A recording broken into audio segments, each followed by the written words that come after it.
Hello students, today we are going to discuss our chapter number 10 for standard 7 and the name of the lesson is information kit.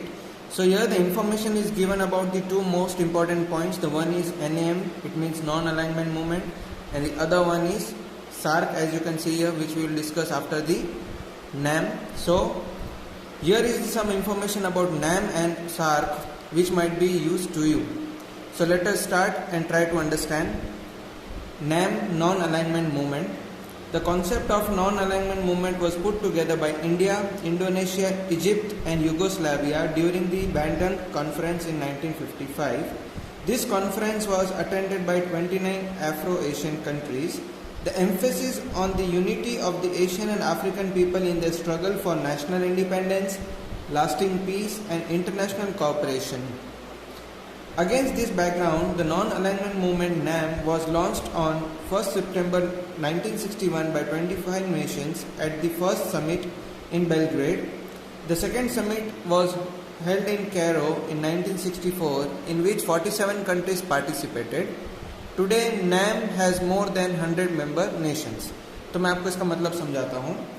NAM गैर संरक्षित आंदोलन 1955 में बैंडंग सम्मेलन के दौरान Bharat, Indonesia, मिस्र और युगोस्लाविया द्वारा गैर संरेखन की अवधारणा को एक साथ रखा गया था. इस सम्मेलन में 29 अफ्रीकी एशियाई देशों ने भाग लिया था. राष्ट्रीय स्वतंत्रता, स्थायी शांति और अंतर्राष्ट्रीय सहयोग के लिए अपने संघर्ष में एशियाई और अफ्रीकी एकता पर जोर दिया गया था.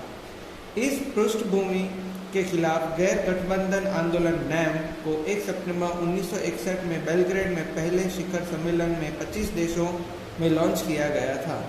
दूसरा शिखर सम्मेलन काहिरा में 1964 यानी कि 1964 में आयोजित किया गया था, जिसमें 47 देशों ने भाग लिया. आज NAM में 100 से अधिक सदस्य राष्ट्रीय हैं. So this were the most important points related with the non-alignment movement NAM.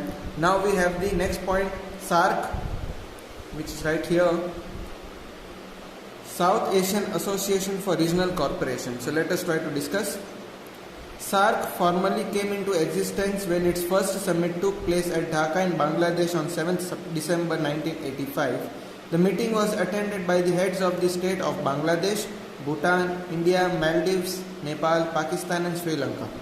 The objective in forming the association was to promote peace, stability, amity and progress in the region through the strict adherence to the principles of the United Nations Charter and non-alignment. In particular, a respect for the principles of sovereign equality, territorial integrity, national independence, non-use of force and non-interference in the internal affairs of the other states and peaceful settlement of disputes. मैं आपको ये explain करता हूँ इसका मतलब क्या है. SAARC क्षेत्रीय सहयोग के लिए दक्षिण एशियाई एसोसिएशन सार्क औपचारिक रूप से अस्तित्व में आया जब 7 दिसंबर 1985 को बांग्लादेश में ढाका में अपना पहला शिखर सम्मेलन हुआ. बैठक में बांग्लादेश, भूटान, भारत, मालदीव, नेपाल राज्यों के प्रमुखों ने भाग लिया था. एसोसिएशन बनाने में उनका उद्देश्य यह था कि संयुक्त राष्ट्रीय चार्टर और गैर संरेखन के सिद्धांतों के सख्ती से पालन के माध्यम से इस क्षेत्र में शांति, स्थिरता, एमिटी और प्रगति को बढ़ावा देना था. विशेष रूप से संप्रभु समानता, क्षेत्रीय अखंडता, राष्ट्रीय स्वतंत्रता के सिद्धांतों के लिए समानता. Thank you students. So these were the following 2 points which we have discussed, and this is our chapter number 10 for standard 7. Thank you very much students.